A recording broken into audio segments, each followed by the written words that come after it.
시청자 여러분 안녕하십니까? 경인 지역의 주요 뉴스를 모아 전해드리는 일간경기TV 투데이샷 시작합니다. 첫 번째 소식입니다. 경기도가 LH 임직원 부동산 투기 의혹과 경기주택도시공사와 유관부서를 대상으로 자체 조사에 들어갑니다. 경기도는 오늘 감사관을 단장으로 하는 도차원의 전수조사단을 구성해 도시주택실과 GH 전체 직원, 그리고 가족의 토지 보유와 토지 거래를 확인할 계획이라고 밝혔습니다.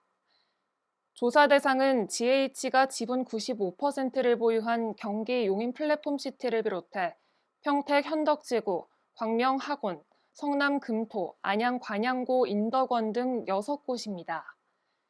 이외 개발 예정지구 인접지역까지 조사 대상에 포함됩니다. 해마다 봄이 되면 인천시에서는 인천 산림조합을 비롯한 세 곳의 산림조합에서 나무시장을 개장해 지역 주민들에게 큰 인기를 끌고 있는데요.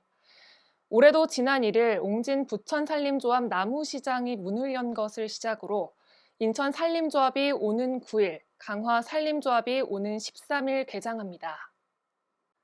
나무시장은 조합원이 재배한 우량한 품질의 나무와 화초류 등을 중간 유통 과정 없이 소비자에게 직접 판매해 시중가보다 10%에서 30% 정도 저렴하게 구입이 가능합니다. 또 시장마다 전문 임업기술지도원이 배치돼 나무 선택과 식재 방법, 기르는 방법 등 현장에서 상담은 물론 기술 지도까지 받을 수 있습니다. 인천산림조합에서는 3월 9일부터 4월 30일까지 나무 전시 판매장을 운영합니다.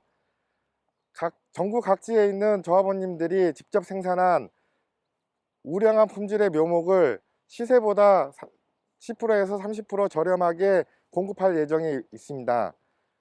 작년에는 긴 장마와 태풍으로 인해 유실수 생산량이 급격하게 감소하여 품귀 현상이 벌써 일어나고 있으니 유실수 식재를 원하시는 분들은 조금 일찍 서둘러서 식재를 하셨으면 합니다. 윤화섭 안산시장이 인천 영흥도 매립지 건설에 반대하며 쓰레기 매립지 건설에 따른 모든 행정적 협조를 거부한다는 입장을 밝혔습니다. 윤 시장은 오늘 유튜브 생중계로 진행된 브리핑에서 쓰레기 매립지 건립은 충분한 사회적, 행정적 합의가 필요한 부분이라고 지적했습니다. 윤 시장은 안산시와 단 한 차례도 협의하지 않고 일방적으로 단원구 대부도 지역을 포함시킨 매립지 건설 계획을 발표한 인천시에 대해 심각한 유감을 표명했습니다. 이어 대부도는 안산시를 특별한 도시로 거듭나게 할 관광산업과 신재생에너지 개발의 전략적 자산이라며 대부도는 쓰레기 운송 차량을 위한 도로망으로 사용할 곳이 절대 아니라고 덧붙였습니다.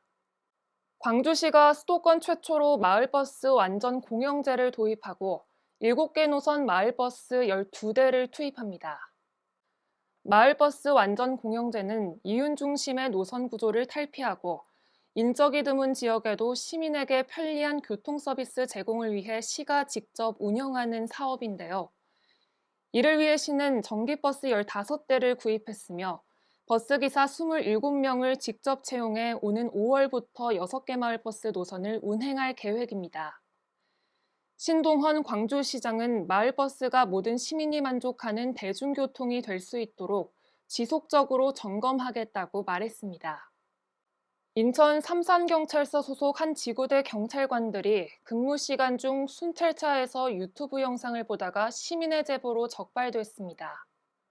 이 시민은 지난 3일 밤 9시 30분께 갈산동 북초등학교 인근에서 순찰차 한 대가 불법 유턴을 하는 것을 보고 급한 출동인 줄 알았더니 유튜브 영상을 보고 있었다고 제보했는데요. 해당 경찰관들은 이 시민이 영상을 찍기 위해 순찰차 주위를 몇 분간 맴돌며 근접 촬영을 하는데도 전혀 눈치채지 못해 보는 이들의 실소를 자아내기도 했습니다. 해당 영상에는 시민이 경찰관에게 근무 시간에 순찰 안 돌고 동영상 보는 거냐고 묻자 해당 경찰관은 유튜브 안 봤다. 통화하면서 거점 근무하는 것이라고 답하는 장면까지 녹화됐습니다.